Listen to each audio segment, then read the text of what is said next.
Bueno, hola a todos. En este vídeo vamos a hablar de la intervención en niños con parálisis cerebral. El Power que tenéis en el temario tiene primero un resumen sobre la evidencia más actual, pero que lo podéis ver en el vídeo del tema 7 que os subí, ¿vale? Donde os hablé sobre la última revisión de Yona Novak y de sus colaboradores. En este temario vamos a utilizar la revisión sistemática de Novak anterior, la de 2013. ¿Por qué? Porque una vez publicó el estudio con el semáforo y luego publicó este sobre la efectividad de la terapia ocupacional, lo que hizo fue publicar este otro que veis aquí, ¿vale? En el que clasificaba directamente las estrategias terapéuticas por cuadro clínico, ¿vale? Entonces, yo creo que para vosotros, para organizar bien en qué tipo de niños utilizar qué tipo de estrategias, os viene mejor este estudio. Y esto no lo ha hecho todavía con la última revisión de 2020, así que no puedo hacerlo con ese. ¿Vale? ¿Por qué este? Porque yo creo que para los casos clínicos os va a ser muchísimo más sencillo, ¿no?, estudiaros a través de estos apuntes, porque si os pongo un caso de tetraparesia, sabéis que tenéis que venir aquí, o bilateral, si os pongo un caso de miparesia, iréis a la parte donde habla de las estrategias que son prometedoras y eficaces en cada cuadro clínico, ¿vale? Vamos a empezar por los niños con tetraparesia. Recordar que son afectaciones bilaterales, ¿vale? Que tienen igual afectación en miembro superior que en miembro inferior. Aproximadamente el 75% de los niños que tienen tetraparesia, un PCI con tetraparesia, son niveles 4 y 5. ¿Vale? La mayoría de las veces son tetraparesias espásticas, tetraparesias atetóxicas, tetraparesias distónicas o tetraparesias mixtas, ¿vale? Espástico atetóxico o espástico distónico, ¿vale? Recordad siempre que sabréis que estáis hablando de una tetraparesia cuando hablemos de un niño con afectación bilateral, que el nivel de la gross motor sea igual que el nivel de max o que el nivel de max sea peor, es decir, un nivel más grande, un nivel, por ejemplo, 4 de max y 3 de gross motor, ¿vale? Hay algunos niños con tetraparesia que están clasificados en niveles 3. Ese 25% que nos falta están en niveles 3. Es raro, muy raro, encontrar niños con tetraparesias en afectaciones nivel 2. Los que nos encontramos en esos niveles suelen ser los coreoatetóxicos, ¿vale? Que son niños con tetraparesia coreoatetóxica y están clasificados en el nivel 2 de la gross motor. ¿Vale? Estos niños no representan el 25%, pero suelen ser esos. Algún niño con tetraparesia espástica puede tener un nivel 3 de la gross motor, ¿vale? Pero la mayoría son niveles 4 y 5, la gran mayoría, ¿sí? Bueno, vamos a empezar. Uy, no sé qué ha hecho esto, una cosa muy rara. Vamos a empezar con las intervenciones que son efectivas, ¿vale? Efectivas será cuando veamos el dibujo en verde, ¿vale? En el vídeo. Y vamos a ir explicando una por una todas las intervenciones que a día de hoy sabemos que son efectivas para tratar a los niños con tetraparesia. Lo primero que nos encontramos en la prevención de la salud y para evitar trastornos secundarios en todo el cuerpo, ¿vale?, es el manejo de la espasticidad a modo de diazepam. ¿Vale? Ahora os voy a explicar los diferentes tratamientos médicos para la espasticidad, pero el diazepam es un tratamiento oral antiespástico que se utiliza en los niños que tienen espasticidad en todo el cuerpo, porque al ser oral disminuye el tono de todo el cuerpo. Esto no lo vamos a poder usar en un niño con hemiplegia, porque si solo tiene espasticidad en medio cuerpo y yo le doy un diazepam, le bajará el tono del lado espástico, pero también del otro, que supuestamente no tiene espasticidad. Por lo tanto, solo utilizaremos medicaciones orales o medicaciones que tienen un efecto general en todo el cuerpo en los niños que tienen espasticidad en todo el cuerpo. ¿Vale? También podemos encontrar el Botox, pero el Botox sí que es un tratamiento más específico para una zona concreta. Vamos a ver cuáles son estos tratamientos. Y os he hecho esta gráfica porque creo que es bastante fácil entender los diferentes tipos de tratamientos que se realizan a nivel médico para el tratamiento de la espasticidad. ¿Vale? Que tenga un efecto general en todo el cuerpo, pero que sea reversible, es decir, que podamos parar el efecto que tienen y tirar para atrás, tenemos el tratamiento oral con baclofeno o con diazepam, es decir, el tratamiento con medicación, o la bomba de baclofeno intratecal, que le ponen una bomba como la que hay de insulina, sí, pero se la ponen en la parte posterior y lo que va haciendo es va tirando poco a poco medicación y esto baja todo el tono de todo el cuerpo. Si nosotros queremos parar, dejamos de dar la medicación o quitamos la bomba de baclofeno o dejamos de poner baclofeno en la bomba y por lo tanto paran el efecto, ¿vale? En el momento que podemos cesar cuando lo necesitemos, por las circunstancias que sean. A nivel focal irreversible tenemos el Botox, ¿vale? Focal es porque solo tendrá efecto en el músculo que lo pinchamos. Hay algunas veces que en vez de pinchar Botox, pinchamos otro tipo de sustancia muy parecida al Botox, ¿vale? Que tiene un efecto de dispersión en los músculos adyacentes. Es decir, que solo tendrá efecto en el músculo que pinchamos y en los músculos justo alrededor del músculo pinchado, pero no tiene un efecto en todo el cuerpo. Entonces, cuando solo necesitamos disminuir la espasticidad de un músculo, de tres músculos, solo ponemos Botox porque pinchamos en esos músculos. Y es reversible porque el Botox tiene un tiempo de efecto, ¿no? Ahora luego os explicaré un poco cómo funciona y veréis que aproximadamente a los 6 meses del pinchazo ya no queda ningún efecto del Botox y tendríamos que volver a pinchar si lo necesitamos. A nivel general y permanente, no hay marcha atrás, tenemos la rizotomía dorsal selectiva. La rizotomía dorsal selectiva es una cirugía que lo que hacen es cortar las vías descendentes a nivel de la cola de caballo, a nivel de la médula. ¿Vale? Entonces es una cirugía bastante heavy. Estuve un día entero en quirófano viendo 2 cirugías de esas en Madrid con un trauma con el que me llevo muy bien y me invitó a ir. Y es bastante heavy verlo hacer. Entonces lo que hacen es abrir, tienen la cola de caballo allí abierta en el quirófano y entonces con electromiografías van dándole estímulos a cada una de las vías de la cola de caballo y viendo qué movimiento provoca, ¿no? Y entonces van cortando, ¿sí? Cortan la vía descendente de algunas de esas vías, ¿vale? Pero lo que se corta no se recupera. ¿Con esto qué hacen? Pues si yo tengo 3 vías que estimulan el gemelo, ¿vale? Pues le corto una y entonces disminuyo la cantidad de información que llega y por lo tanto disminuye el tono. Los resultados publicados son buenos. Ahora, ¿vale? En el proceso de aprendizaje de la rizotomía, pues la hemos liado parda muchas veces, ¿no? Se ha liado parda muchas veces porque se han pasado cortando o se quedaban cortos, ¿vale? Yo creo que ahora cada vez lo tienen más claro, cada vez han aprendido mejor cuánto tienen que cortar, dónde tienen que cortar, ¿vale? Pero sigue siendo una cirugía que hay que tener muy claro que lo quieres hacer porque no tiene marcha atrás, ¿vale? Yo creo que esto es algo que hay que tomar con mucha precaución. Y luego a nivel focal y a nivel permanente, ¿vale? Lo que hacen son cirugías musculares o cirugías múltiples, ¿vale? Em, las cirugías musculares hacen microcortes, hay varios tipos de cirugías, ¿no? Hacen microcortes en la fascia para liberar el músculo. Lo que pasa que, aunque ellos hablan de eso como cirugías para el tratamiento de la espasticidad, en realidad es un tratamiento para los acortamientos y las malformaciones musculoesqueléticas, porque lo que hacen es alargar los músculos, pero la espasticidad sigue ahí porque es algo que pasa a nivel del sistema nervioso. Entonces, alargan el músculo, pero cuando el niño vuelve a funcionar, su espasticidad sigue estando ahí y con el crecimiento se volverá a cortar. Entonces, la idea siempre es utilizar otro tipo de estrategias terapéuticas para alargar el momento en el que tengamos que utilizar una cirugía, ¿vale? Y sobre todo pensando en que en el momento que abrimos, que tienen que abrir, se crea una cicatriz, ¿no? Y la cicatriz no es elástica.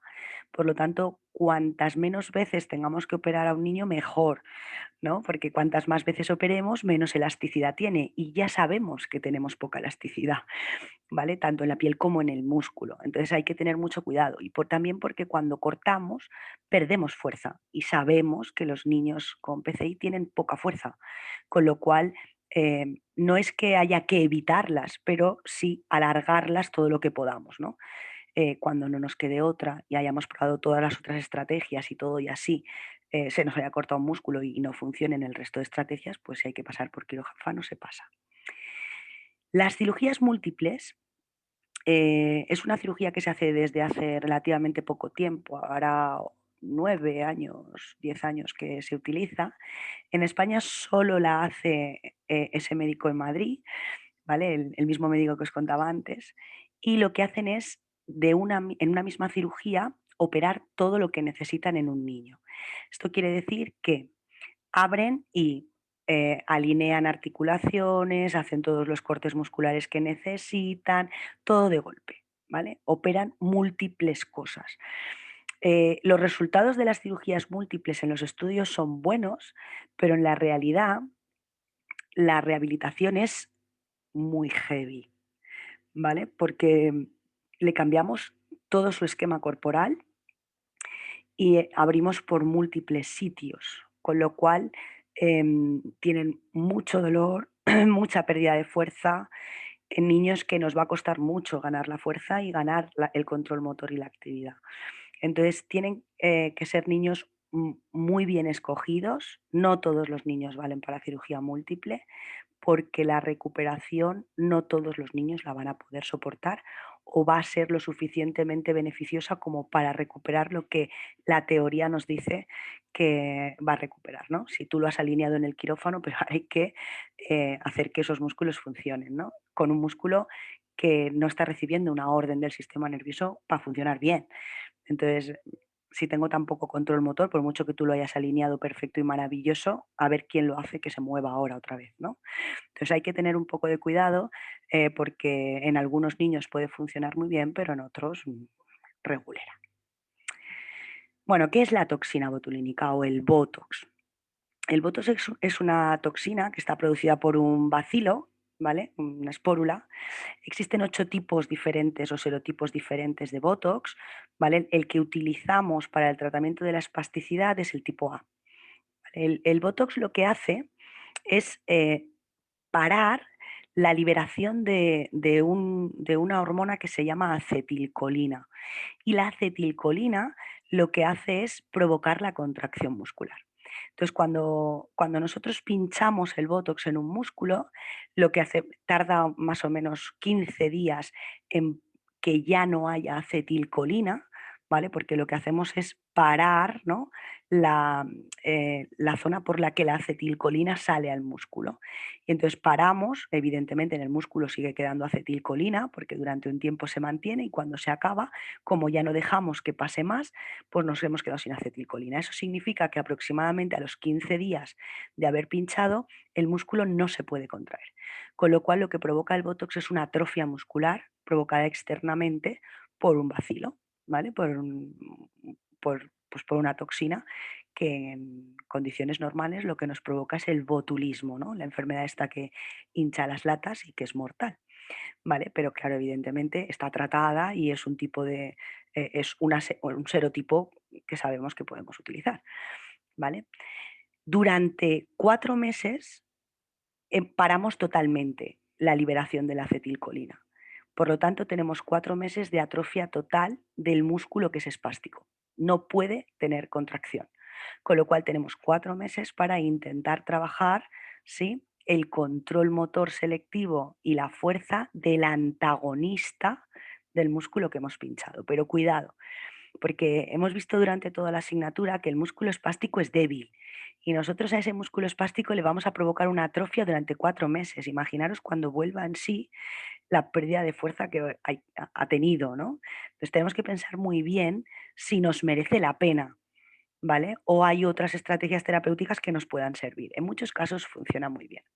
A los 4 meses de pinchar, empiezan otra vez, ¿no? Se quitan esa parada que habíamos hecho para que la acetilcolina no pasara y poco a poco empieza a pasar la acetilcolina y empieza a haber cada vez un poquito más de contracción, para que a los 6 meses el músculo se pueda contraer exactamente igual que o tengamos la misma cantidad de acetilcolina a nivel muscular para provocar contracción muscular que antes de pinchar.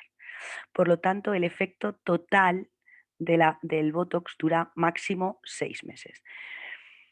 Esto quiere decir que cuando pinchamos Botox, muchas veces los niños son pinchados de manera continuada cada 4 o 6 meses. No les permiten volver a tener esa espasticidad. Pero hay que tener cuidado porque sabemos que creamos anticuerpos antitoxina y nunca los creamos todo el mundo a la misma velocidad. Es decir, que nunca sabemos cuándo una persona a la que le estamos pinchando Botox, de repente un día le vamos a pinchar y no va a tener efecto porque ha creado anticuerpos. Con lo cual, tenemos que pensarnos muy, muy bien qué músculos pinchar para no pasarnos de pinchazos y hacer que cree anticuerpos muy rápido y cuando realmente lo necesitemos ya no le funcione. ¿Vale? Con lo cual, es algo que tenemos que tener claro, ¿sí? Em, es importante saber cuántos grados vamos a ganar, ¿no? O qué funcionalidad vamos a ganar cuando pinchemos esa toxina. Hemos hablado muchas veces, ¿no?, de la escala de Tardieu modificada, que nos mide la diferencia entre la extensibilidad total y el reflejo miotático, y que esos grados son los que ganamos, ¿no?, cuando pinchamos toxina, porque lo que hacemos es parar, ¿no?, quitar el reflejo miotático y por lo tanto ganamos todos los grados hasta la extensibilidad total. Pero teniendo en cuenta que perdemos fuerza, ¿vale? Que provocamos una atrofia. Por lo tanto, no nos sirve para músculos que están acortados, por eso es súper importante diferenciar el reflejo miotático del acortamiento. Si el músculo está cortado, si hay un acortamiento real del músculo, tenemos que utilizar otro tipo de estrategias que veremos luego que se llaman férulas seriadas para elongar la musculatura, pero no, ¿sí?, el Botox. El Botox lo podemos utilizar con las férulas seriadas para disminuir el dolor de la férula seriada, pero no para elongar la musculatura. Para eso no sirve, ¿sí? Normalmente lo que hacemos es pinchar el Botox cuando la espasticidad nos está limitando una actividad, ¿vale?, que no podemos controlar con otro tipo de productos de apoyo, ¿vale? O nos está interfiriendo en una función o o estamos perdiendo mucha fuerza en los antagonistas y necesitamos hacer un programa de entrenamiento de fuerza en los antagonistas para intentar compensar. También nos puede servir.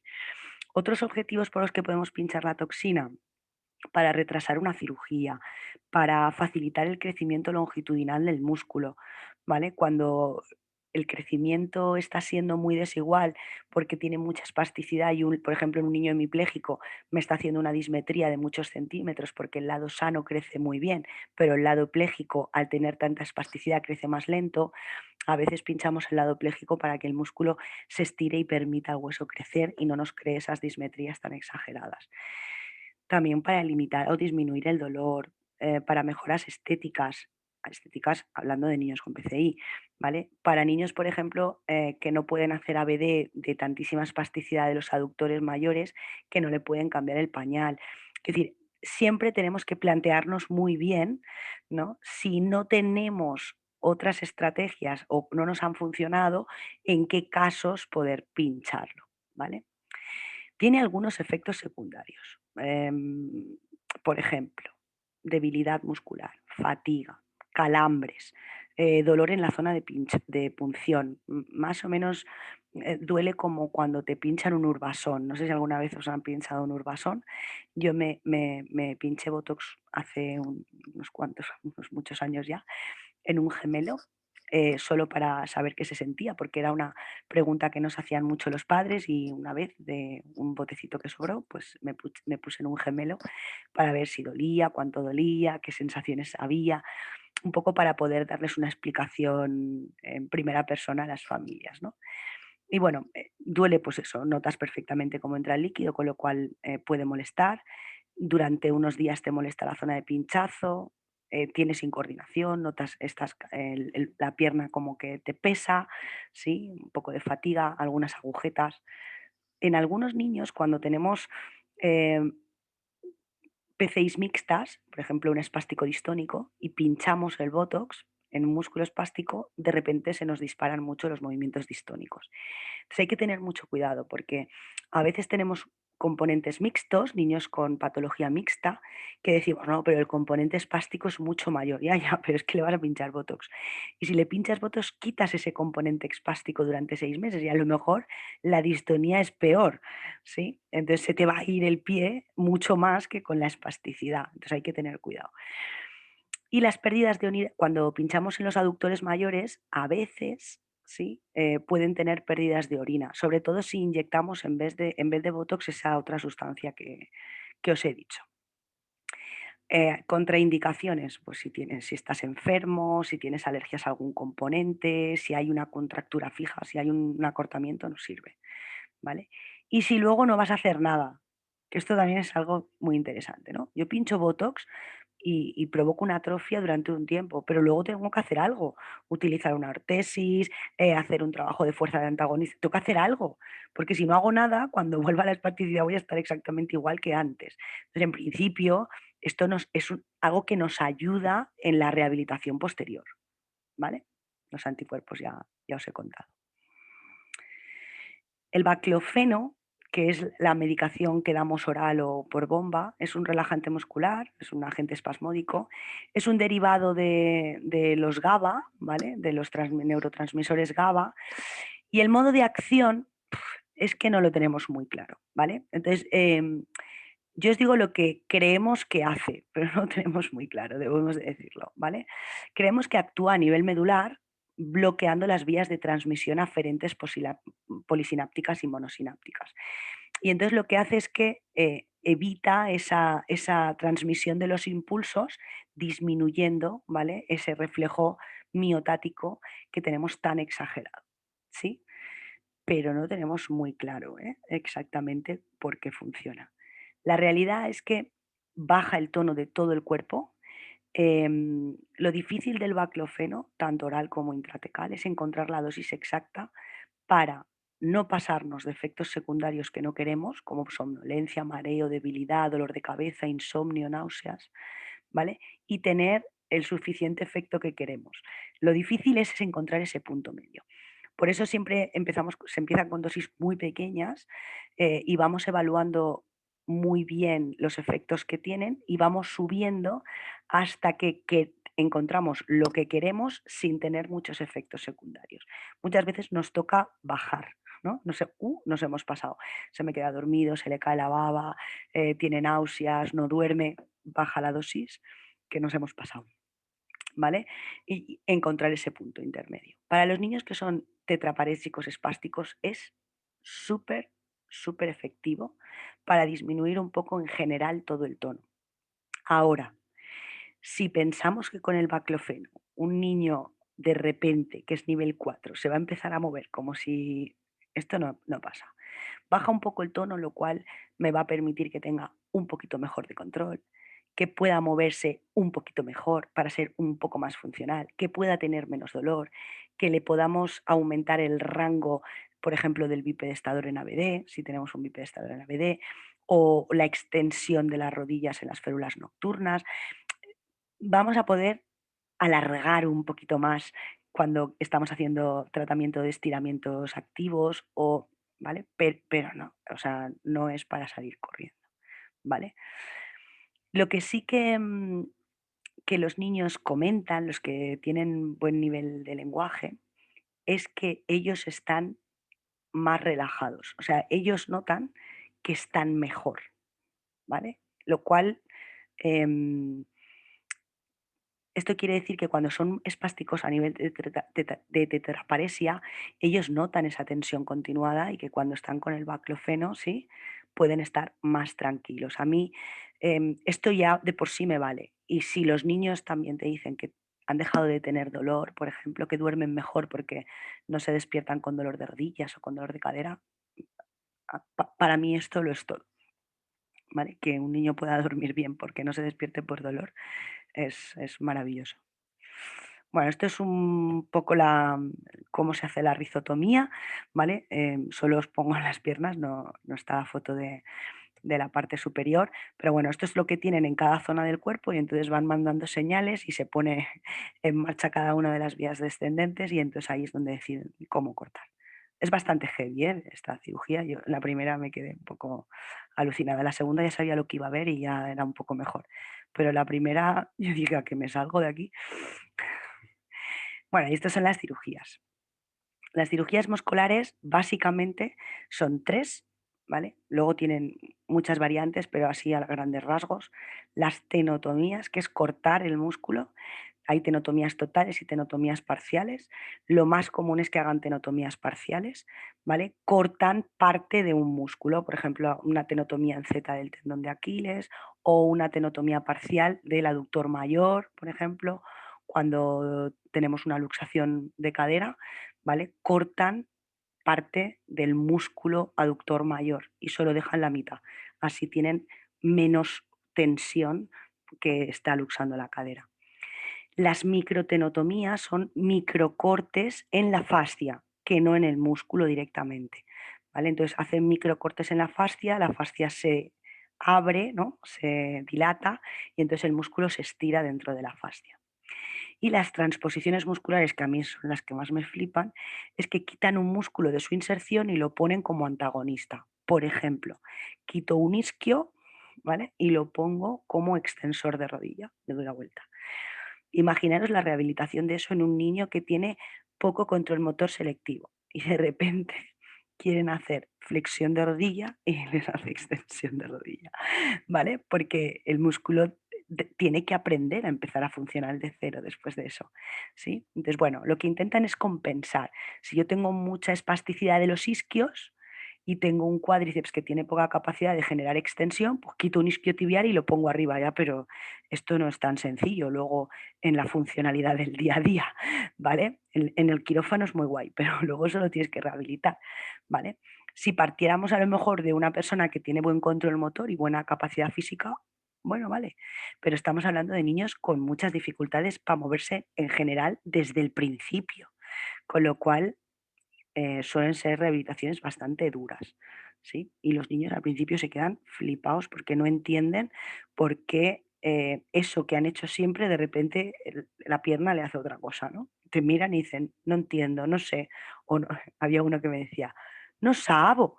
Y como diciendo, ¿por qué hace esto mi pierna? No sabo. Las cirugías múltiples lo que hacen es todo a la vez. Hacen todas las cirugías musculares que quieren, más luego lo que llamamos las remodelaciones óseas, ¿sí? Si tienen que colocar unas caderas dentro, si estaban luxadas, si tienen que derrotar un fémur que tiene una torsión femoral interna o una torsión tibial. Entonces cortan el hueso, cuidado con las remodelaciones óseas que son para morirse, ¿eh? Por ejemplo, para derrotar un fémur, lo que hacen es que cortan el fémur como a ronchas, ¿sí? Como a trozos de pan, que digo yo, en 7 8 trozos y entonces los van colocando rectos y meter un enders por en medio, unos cables por dentro y los van fijando derrotando el hueso. Imaginaros recuperar eso, ¿sí? Evidentemente para hacer eso necesitan una apertura enorme, ¿vale? Entonces normalmente lo que hacen es cortar por la fascia lata, que ya de por sí es una musculatura muy débil porque es antagonista al aductor largo que suele ser espástico. Entonces, sí, me has jodido todo el recto, todo el tensor de la fascia lata y me has dejado un aductor largo que ahora me va a hacer el doble de tijera por conseguir, ¿no?, una remodelación ósea. Bueno, pues ellos muchas veces lo que me dicen es: "No, pero no te preocupes porque le he hecho una tenotomía parcial en el aductor largo y entonces, aunque ha perdido fuerza en el tensor, pero ahora va a tener menos fuerza en el aductor largo, entonces ya no te va a hacer tanta tijera". Dices: "Ya, ya, ya, ya, pero es que me has dejado el tensor con una cicatriz de arriba abajo, y ya me dirás tú a mí cómo recupero yo la fuerza en ese músculo". Cuando ella, por ejemplo, estoy pensando en una niña, ¿no? Tiene una capacidad prácticamente cero de hacer ABD activa, ¿no? Porque no puede vencer al músculo espástico aductor. Pero bueno, ahí vamos, ¿vale? Como podemos. Para las crisis si un niño tiene crisis epilépticas, pues anticonvulsivos, ¿sí? Los antiepilépticos de toda la vida. Para la densidad mineral ósea, acordaros que se mueven poco y por lo tanto pierden densidad mineral ósea. Lo que normalmente hacemos, existe un grupo de medicamentos que se pueden utilizar para el tratamiento de la osteopenia o de la osteoporosis. ¿Vale? Básicamente lo que hacemos es utilizar, o utilizan los médicos, ¿eh? Esto lo recetan los médicos, nosotros solo pedimos derivación a especialista y le pedimos que consideren, ¿eh? Los biofosfonatos, ¿vale? Los biofosfonatos normalmente se suelen dar con calcio y vitamina D unidos, ¿vale? Porque el calcio y la vitamina D supuestamente favorecen que el hueso esté más duro y el biofosfonato lo que hace, a ver cómo os explico yo esto. Bueno, creo que lo he escrito por ahí, pero básicamente nosotros en el cuerpo, a nivel óseo, tenemos unas células en el hueso que se encargan de eliminar constantemente, poco a poco, ¿vale? Las células antiguas óseas. Las eliminan y van creando células nuevas óseas. Entonces, lo que se llaman osteoclastos estas células, ¿vale? Los osteoclastos. Entonces, los biofosfonatos lo que hacen es reducir la actividad de esos osteoclastos, ¿vale?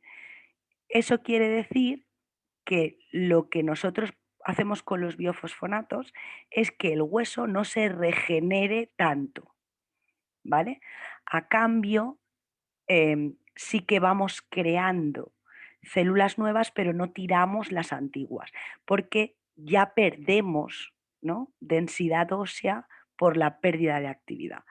Entonces, eso unido con el calcio y la vitamina D, intentamos disminuir, ¿vale?, la pérdida de densidad mineral ósea o hacer que sea más lenta, así de una manera muy rápida. Los biofosfonatos los podemos dar orales o los podemos dar intravenosos. Los efectos secundarios de los biofosfonatos orales son mayores que los intravenosos, así que la mayoría de los niños a los que yo he llevado que tomaban biofosfonatos eran intravenosos, ¿sí? Iban al hospital de día y cada X tiempo se le ponían intravenoso, porque aunque intentamos hacerlo oral, ¿vale? Normalmente suelen tener muchos efectos secundarios, ¿sí? Dolores de cabeza fuertes, vómitos y náuseas, erupciones cutáneas, ¿sí? Entonces, ganar una cosa y encontrarnos tan mal, pues con los intravenosos suelen tener menos efectos, ¿sí? ¿Qué más? Para evitar úlceras por presión, en sedestación, los asientos pélvicos, que los hemos visto en el tema 4.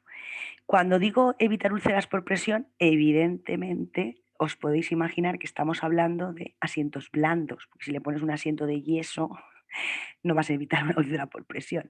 Entonces, en los niños que están mucho tiempo sentados y tienen muy poca capacidad de realizar pequeños ajustes o cambios de peso cuando estamos haciendo actividades, que se pueden crear esas úlceras por presión por estar tanto tiempo sentados, los asientos blandos, ¿vale?, pueden disminuir un poco esa probabilidad de tener úlceras por presión, ¿vale?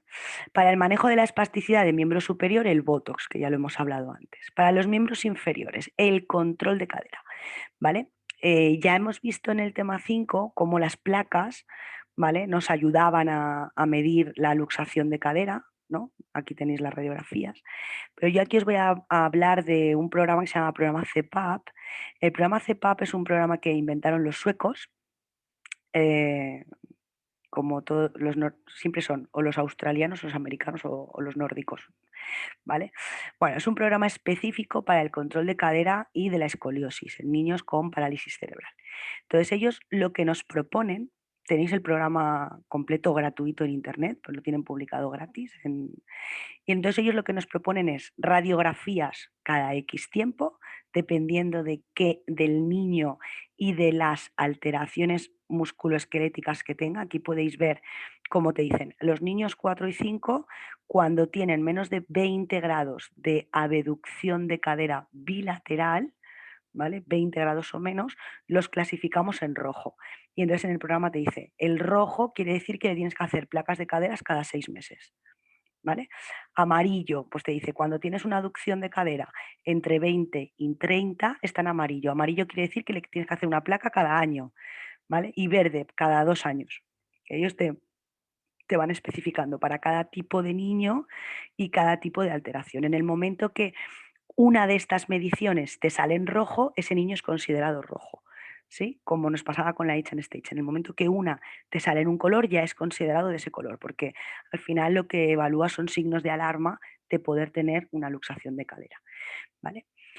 A ese control radiográfico ellos añaden lo que dicen llamar control postural 24 horas. ¿Vale? Ellos lo que recomiendan es programas de bipedestación, como los que hemos visto en el tema 5, ¿sí? Dependiendo de si el niño es bilateral, ¿sí? Bueno, lo hemos visto en el tema 5, hay diferentes tipos de bipedestadores, ventrales, dorsales, con ABD, sin ABD, tal, ¿vale? Entonces te recomiendan un programa de bipedestación con la temporalidad también que hemos visto, ¿vale? Si es un niño 4 o 5, ¿vale? La probabilidad, si es espástico, por ejemplo, la probabilidad de que tenga contracturas en flexión es muy alta, con lo cual lo vamos a poner 2 o 3 veces al día, entre 45 minutos y 1 hora cada vez, todos los días de la semana, ¿vale? Si es un niño con ataxia o si es un niño discinético que no tiene tanta probabilidad de tener contractura en flexión, pues con ponerlo 3 veces a la semana, 45 minutos, tenemos bastante. Entonces ellos mismos te van diciendo el programa. Y además de ese programa de bipedestación te dice que tienes que tener un control postural durante todo el día y durante toda la noche, ¿vale? Con lo cual el niño tiene que estar la mayor cantidad del tiempo posible con el raquis alineado, ¿sí? La pelvis alineada y las caderas en una buena posición, en sedestación, en bipedestación, ¿sí? Ferulaje, todo el que es corsés, dependiendo de lo que necesiten, ¿vale? Lo que no deberíamos de consentir es que el niño estuviera en esta posición, incluido el momento de sueño, ¿vale? Además, si se les escapara algún niño y se terminara luxando o haciendo una escoliosis, pues luego dentro del CEPAP han metido las cirugías, ¿vale? O los tratamientos quirúrgicos como último eslabón. La cuestión es que esta gente utiliza este programa desde hace unos 7 años, más o menos, y han conseguido reducir a cero las luxaciones de cadera en ese país, en niños con parálisis cerebral. Eh, para que os haga una idea, el último dato que tenemos, no de España, porque no tenemos datos en España, somos así de horrorosos, ¿vale? El último dato que tenemos de algún país europeo, ¿vale? Que es Francia, el 90% de los niños niveles 5 tienen luxación de cadera. Y esta gente ha conseguido reducirlo a cero. Con lo cual, si realmente hacemos un buen programa de control postural 24 horas, podemos controlar esas alteraciones secundarias, ¿sí? Pero hay que controlar muy bien las posturas, ¿sí? Con un bipe, con un programa de bipedestación, con férulas nocturnas, ¿sí? No le debemos permitir estar nunca en posiciones que van a favorecer ese acortamiento y esa luxación, ¿ok? Para el manejo de la espasticidad de miembro inferior, pues el Botox otra vez, ¿sí? Para el manejo de los acortamientos, es decir, cuando tenemos un músculo acortado o las férulas seriadas. ¿Qué son las férulas seriadas? Pues las férulas seriadas son un yeso, ¿sí? Entonces lo que nos dice la evidencia es que para que un músculo espástico se alargue, necesitamos tenerlo en posición de estiramiento durante más de 6 horas seguidas. Esto quiere decir que los estiramientos pasivos no sirven para alargar, ¿vale? Porque no vamos a estar 6 horas en estiramiento pasivo. Con lo cual, hacer estiramientos pasivos en un niño con una PCI espástica no sirve para nada, ¿vale? Puede servir para acomodar el tono, pero eso, ¿para qué te sirve? ¿Sí? Para pensar que estás haciendo algo, pero no para alargar el músculo y tampoco para evitar que se acorte, ¿vale? Con lo cual, si lo que queremos es estirar, pues nos proponen ortesis o este tipo de férulas, ¿vale? ¿Cómo se hacen estas férulas? Bueno, pues primero se envuelve bien todo el tobillo y el pie, bueno, lo puedes hacer también en la rodilla. La zona que vas a enyesar o que vas a disminuir el movimiento durante varios días, ¿vale? con algodón, bueno, con venda de algodón, pones parches de estos asiliconados en las zonas donde hay protuberancias óseas para que no te haga herida, ¿vale?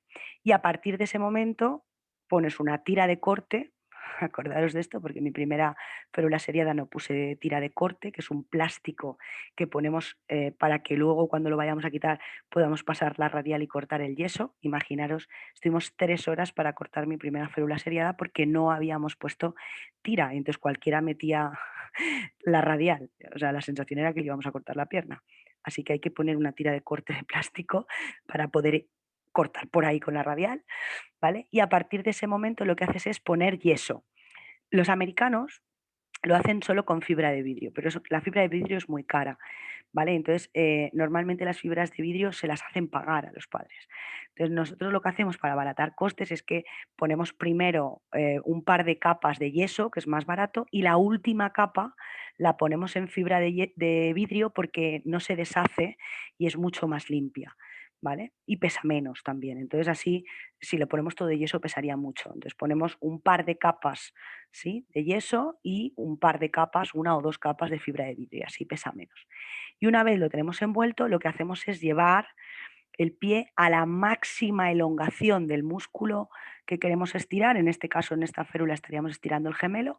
Máxima elongación, menos 10 grados. Y esperamos a que se seque. ¿Por qué menos 10 grados? Porque necesitamos que lo aguante, ¿vale?, 10 días seguidos. Y si lo hacemos en máxima elongación, se va a morir de dolor. Imaginaros cuando vosotros hacéis un estiramiento de un isquiotibial, un minuto, lo que molesta. Pues imaginaros 10 días en máximo estiramiento de un músculo, ¿vale? Entonces es horroroso. Por lo tanto, quitamos siempre 10 grados. Si os acordáis, es lo mismo que cuando hacíamos el ABD. ¿A cuánta ABD? En máxima ABD menos 10 grados, ¿no? Siempre le dejamos esos 10 grados para evitar un dolor excesivo. ¿Vale? Esperamos que se seque y lo dejamos 10 días. En los niños muy pequeños nunca lo dejamos más de 4 días seguidos. Primero porque la piel es muy débil todavía, nos da un poco de miedo dejarlo 10 días consecutivos en un niño que todavía es muy pequeño porque nos hacen atrofias muy heavies. Entonces, normalmente a los niños muy chiquititos, a los 4 días se lo quitamos, vemos cómo está la piel, la lavamos, la hidratamos, vemos lo que hemos ganado. Si hace falta, volvemos a hacer otra, ¿vale? Estirando un poco más. Y si no hace falta, con 4 días nos vale. En los niños más mayores lo dejamos 10 días, que es el protocolo en infancia a partir de 5 años, ¿vale? Nadie se ha atrevido a dejarlo 10 días en niños más pequeños, ¿eh? Niños de 1 año, de 2 años.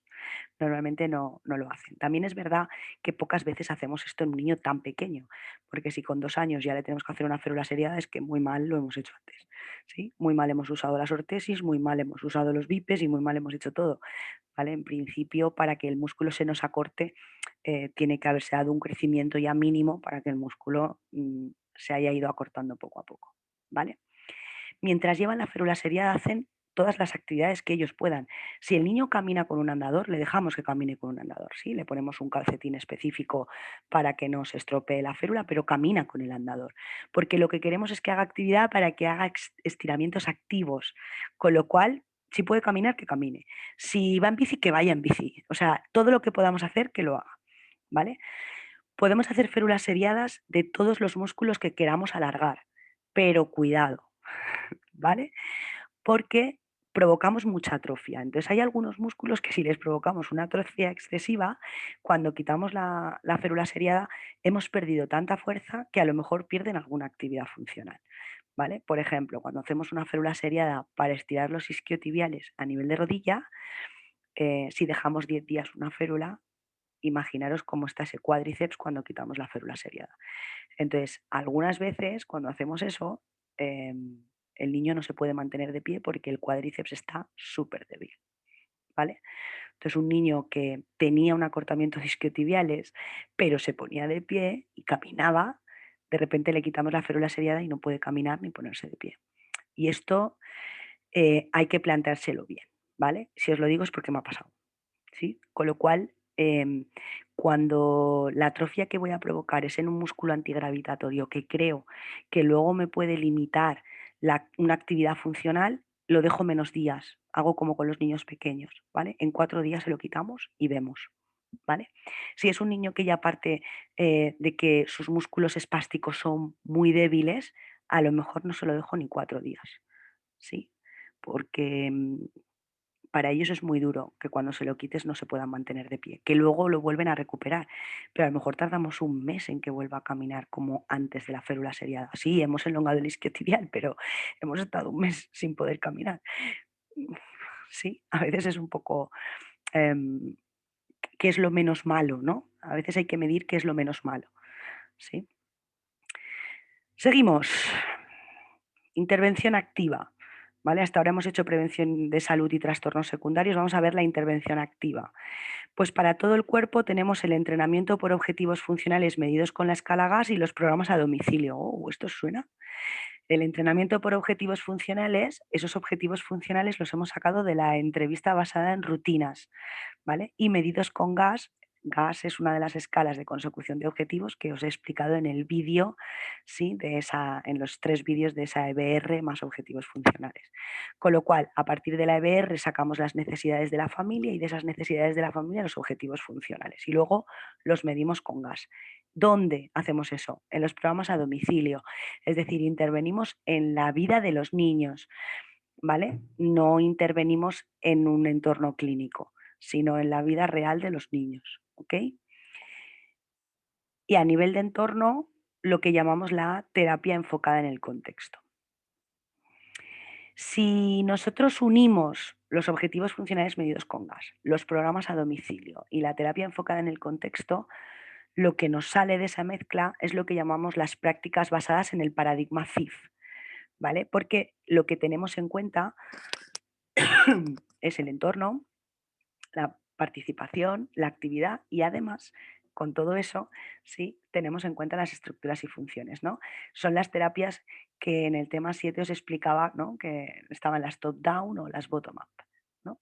Pues son las técnicas top-down, ¿no? Desde el entorno incidimos en la participación y de la participación a la actividad y a la estructura, ¿vale? ¿Cómo se llaman ese tipo de prácticas basadas en paradigma CIF? Pues en niños muy pequeños se llaman prácticas centradas en la familia. Eso quiere decir que la familia es el principal cuidador y por lo tanto los niños todavía no son capaces de tomar decisiones por ellos mismos y la toman los padres. Entonces nuestro trabajo principal es favorecer ese empoderamiento de los padres para que los padres sepan lo que tienen que hacer, ¿no? Crear entornos enriquecidos donde los padres entiendan perfectamente lo que tienen que hacer. Ahora luego os explicaré exactamente en qué consiste eso de la terapia enfocada en el contexto. Y cuando los niños se van haciendo un poco mayores, lo empezamos a llamar prácticas centradas en la persona. Porque al que le pedimos que me diga lo que quiere conseguir es al niño, ¿no? Entonces, ¿a qué edad, Mónica, a qué edad? Empieza a preguntar al niño. Pues no lo sé, depende. ¿Sí? Normalmente con unos 7 años de edad mental un niño puede empezar a tomar pequeñas decisiones acompañadas de las decisiones de sus padres. Y a partir de los 18 años, supuestamente, ¿vale? Podéis tomar decisiones propias, pero si vivís en casa de vuestros padres con la edad que tenéis, sabéis que no todo lo que vosotros queréis hacer vuestros padres os dejan. Por lo tanto, es difícil poner una edad, ¿sí? Nosotros siempre vamos a intentar que los padres comprendan que los objetivos que el niño que quiere conseguir son importantes, porque al final es lo más motivante para ellos. La educación inclusiva o el paradigma de educación inclusiva estaría dentro de estos paradigmas TIC, un poco entre medias, ¿no? Porque la educación inclusiva sería un poco cómo llevar a la práctica las prácticas centradas en la familia y en la persona en un entorno concreto que es el escolar, ¿vale? Donde el cuidador personal, el cuidador principal no sería la familia, sino el maestro del aula, ¿vale? Que es con el que el niño está mucho tiempo, ¿sí? Con lo cual la educación inclusiva estaría también dentro de estos paradigmas de intervención. ¿Qué es la terapia enfocada en el contexto? Básicamente se divide en 3 partes, ¿vale? Por un lado es adaptar el entorno físico con productos de apoyo o adaptaciones de material. Hemos visto infinidad de ellas, ¿vale? Los asientos, los vipes, los mini standing, los andadores, el ferulaje, las bicicletas adaptadas, nos hemos cansado, ¿eh? Las muletas, hemos visto mucho, el Teratoc, todos los productos de apoyo que podáis. el entorno, materiales, adaptar la cuchara, adaptar el plato, adaptar el asiento, adaptar la mesa, ¿vale? La otra parte es adaptar la actividad. Si el niño no puede hacer toda la actividad entera, lo que vamos a hacer es dividirla por partes, ¿vale? Y solo le vamos a pedir que haga una parte. Y a partir de ahí es donde vamos a iniciar los famosos encadenamientos, apoyos parciales, apoyos totales. Es decir, que además de adaptar el entorno físico, vamos a adaptar la actividad. Y lo último que tiene en cuenta esa terapia enfocada en el contexto es intervenir sobre la interacción que se da entre el cuidador principal y el niño. Yo lo que quiero es que el que se queda con el niño sepa cómo interactuar con ese niño cuando yo me voy, porque lo que yo quiero es que ese cuidador sepa cómo usar esos productos o esa adaptación que hemos hecho del entorno físico y cómo hacer las estrategias para conseguir que haga esa actividad adaptada, ¿vale? Haciendo una buena interacción, ¿no? Que sepa cuándo tiene que darle imitación, cuándo tiene que darle apoyo físico, cómo mejorar la interacción comunicativa, porque al final la intervención se da cuando yo me voy, ¿vale? Esta frase hay que grabarla a fuego, ¿no? En niños, los niños necesitamos que hagan muchísimas repeticiones para poder aprender. Si queremos conseguir eso, lo tienen que hacer todos los días en su entorno real. Por lo tanto, si queremos que hagan eso, los que están con él tienen que saber cómo favorecer ese aprendizaje y ese entrenamiento de actividades. Con lo cual, la intervención no se da cuando yo estoy. Cuando yo estoy, lo que hacemos es pensar cómo adaptar el entorno físico, cómo adaptar la actividad y enseñarle a los cuidadores cómo llevarlo a cabo cuando yo me voy. Y la intervención se va cuando yo me voy. Ahí es cuando está interviniendo, durante todos esos días que yo no estoy. Cuando yo vuelvo, lo que hacemos es medir cómo ha funcionado, volver a ver si lo están haciendo bien, ajustar las cosas que hagan falta y pensar una cosa nueva, ¿vale? Porque lo vamos a incluir en su vida, esas estrategias las vamos a incluir en su vida. ¿Vale? Para que las puedan repetir todos los días y generalizarlas en su vida rutinaria, ¿vale? Usar el VIP una vez a la semana cuando está conmigo no sirve para nada. Sí, tienen que saber ponerlo, tienen que saber ajustarlo, tienen que saber qué actividades pedirle, cuánto tiempo, ¿sí? Y cómo interactuar con él. Hasta aquí las evidencias o las estrategias que son efectivas. Ahora vamos a ver, para el mismo grupo de niños, para los niños con tetraparesia, aquellas que son prometedoras por encima de la línea de puntos, es decir, las de probablemente hacer, ¿no? Que dice Novak. Estas probablemente las puedas hacer. Serían en este tema que vimos del tema 7, ¿no? Cuando yo exponía un poco las decisiones terapéuticas basadas en evidencia, ¿no? Hasta ahora hemos visto la primera opción, que son las que son efectivas, ¿no? Y digo, y si estas no funcionan, pues me paso a las siguientes, que son las prometedoras. Pues estas serían las prometedoras, ¿vale? Por un lado, enlentecer las ortesis. Bueno, para la prevención y los de salud y los trastornos, para todo el cuerpo, el manejo de la espasticidad y la distonía con baclofeno, que ya lo hemos visto, y baclofeno intratecal, que también lo hemos visto. Seguridad en la nutrición y la saniva, manejo de la disfagia y del botón gástrico, esto lo hacen los logopedas, así que lo vamos a dejar ahí.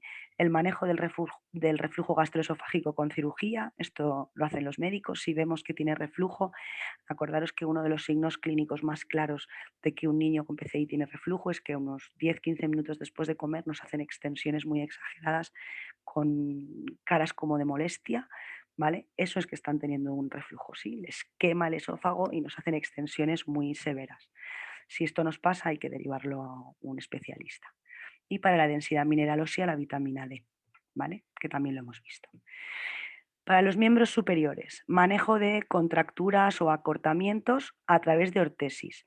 Las ortesis lo que sirven es para enlentecer el proceso de acortamiento, ¿vale? También para los miembros inferiores. Es decir, las férulas seriadas alargan musculatura espástica y las ortesis enlentecen el proceso de acortamiento.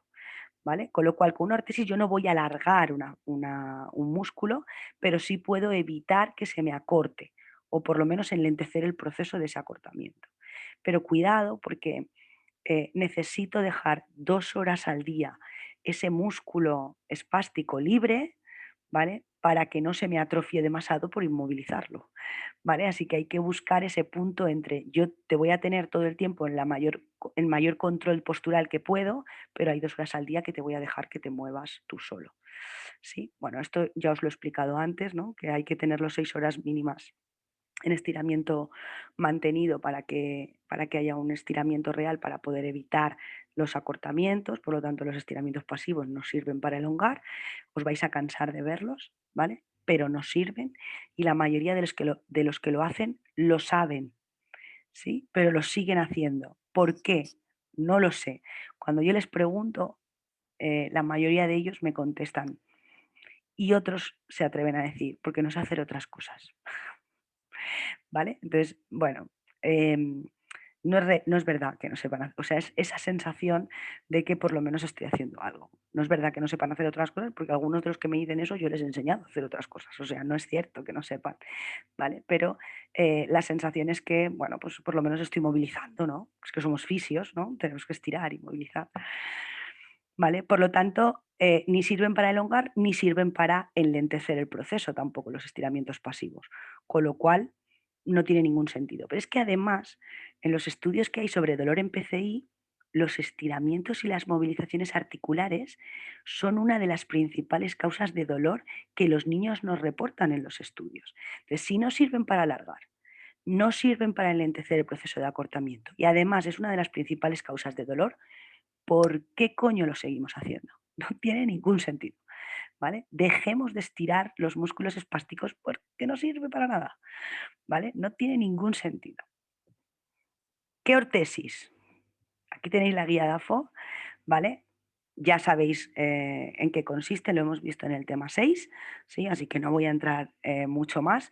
Evidentemente, para evitar el acortamiento o las deformidades del pie tobillo están este tipo de ortesis, que ya las hemos visto en el tema 6. Aquí tenéis la guía que la hemos visto en clase y además en la explicación de la tarea os he ido poniendo trozos de esta guía, la podéis encontrar en la página de DAFO. No sé si la he subido a la plataforma, pero si buscáis de DAFO Guide español, os sale, ¿vale? Porque la tienen libre. Y después tenemos las férulas nocturnas, ¿vale? Las férulas nocturnas, ese control postural 24 horas que hemos visto antes del CPAP, nos decía que por la noche también. Entonces, ¿qué tipo de férulas nocturnas podemos utilizar? ¿Vale? Las férulas nocturnas nos vienen muy bien porque las llevan más de 6 horas por la noche, si es que las aguantan y no se despiertan, ¿vale? Por lo tanto, nos podrían ayudar a elongar. Si lo llevan menos de 6 horas porque no aguantan por el dolor, por lo menos nos ayuda a enlentecer, ¿sí? Tenemos las CAFO y las CAFO, se han matado, ¿vale? El primer CAFO, que lleva la H delante, lo que significa es H de hip, cadera, knee, rodilla, ankle, tobillo, foot, pie, ortesis. Por lo tanto, significa ortesis de pie, tobillo, rodilla y cadera. Es la primera foto o la foto que tenéis en la férula en rosa, ¿vale? Esta es una niña que lleva una férula, un cafo con cadera, ¿vale? Veis que llega hasta la cintura y lo que le provoca es tener las piernas abiertas, ¿sí? ¿A qué niños le vamos a poner este tipo de ortesis? A los que tienen afectación bilateral espástica, que son los mismos a los que les ponemos el BIP en ABD, el asiento en ABD, ¿vale? En esos niños que tienen espasticidad de aductores y que vamos a tener que controlar esa ABD para que no se nos luxen las caderas, elongar los aductores, ¿vale? Con lo cual, en esos niños con afectación bilateral, ¡pum! Ahí lo tenemos. Al resto de niños, al resto de niños, la mayoría de las veces nos vale con utilizar unas ortesis que controlen hasta la rodilla. No necesitamos controlar la ABD o ADD de la cadera, ¿sí? Eh, Muchas veces hay ortesis que son enteras, ¿sí? Una ortesis de plástico que coge la rodilla y luego el pie.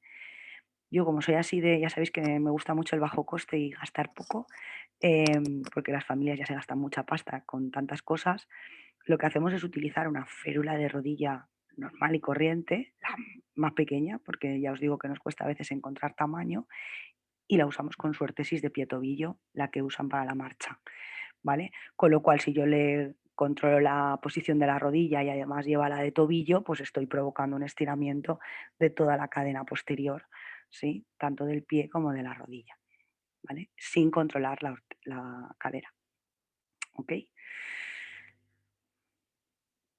férulas de mano, férulas de codo, férulas de rodilla, ¿sí? Siempre que hablamos de ortesis, recordar que hablamos de ortesis o de férulas activas y pasivas.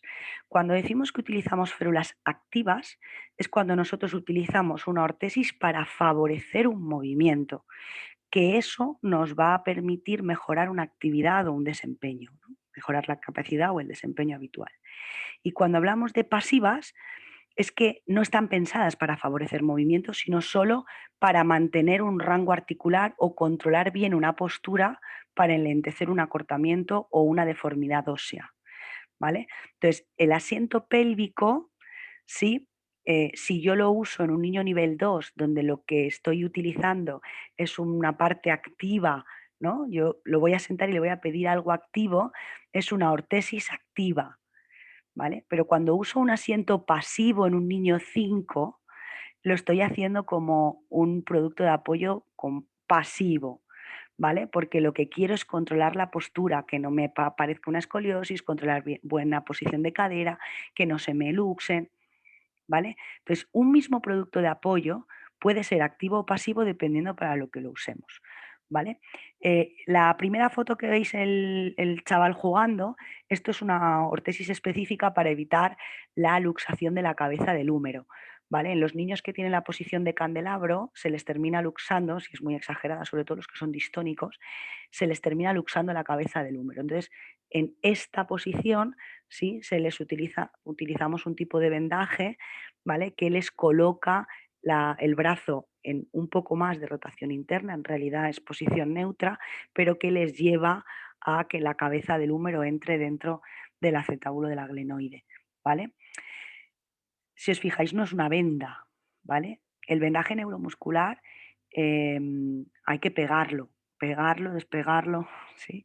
Con lo cual, para mí es mucho más cómodo utilizar este tipo esto es una tela de licra, ¿vale? Que genera tensión, que también es elástica y que yo puedo poner y quitar tanto dentro de la ropa como fuera de la ropa, ¿vale? Sin tener que estar pegando y despegando. Y me sirve exactamente para lo mismo, ¿vale? Lo puedo hacer con licra o con otro tipo de materiales, ¿vale?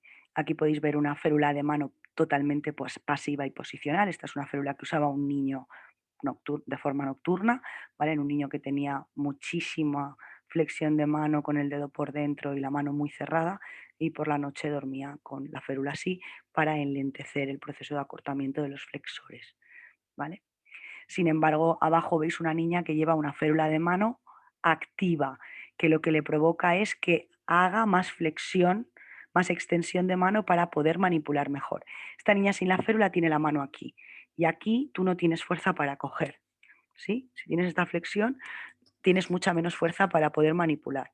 En el momento que le llevas la mano a posición neutra, tiene más capacidad para coger y para soltar, para liberar, ¿vale? Ahí veis la misma férula de rodilla que antes, si necesitáis controlar la rodilla por la circunstancia que sea. Y aquí veis a un bebito con un extensor de codos, por ejemplo, cuando tienen que hacer la posición, ¿no? De GESEL 3 a extensión de codos en decúbito prono, ¿vale? Para que hagan carga de peso, por ejemplo, en el miembro superior con extensión de codos, pues puede ser una muy buena opción. En niños que están mucho tiempo con flexión de codo, pues a veces por la noche, a veces durante el día, durante una actividad, ¿sí? A veces los niños cuando son un poco más mayores y les enseñamos a jugar pues, a la Wii o ¿sí? Les ponemos extensión de codo y tienen que jugar con los brazos extendidos, por ejemplo, ¿no? Si son niños que están en posición de flexión mucho tiempo, ¿vale? El control postural dinámico, que ya os lo conocéis, no voy a hablar mucho más porque ya lo hemos visto, el Teratalk y el DMO, ¿vale? Acordaros que el Teratalk es para niños que vosotros podéis controlar la postura sin ejercer mucha fuerza. Está más pensado para niños con hipertonías leves, porque con hipertonías niveles 3, 4, o sea, hipertonías en niños con niveles 3, 4 y 5 de la gross motor no suelen funcionar, ¿vale? Está más pensado para los niños 1 y 2, espásticos. ¿Por qué? Porque en los niños discinéticos y en los hipotónicos funciona mejor el DMO, ¿vale? y el vendaje neuromuscular, que también lo hemos hablado, ¿vale? Yo el vendaje neuromuscular lo utilizo a modo de prueba.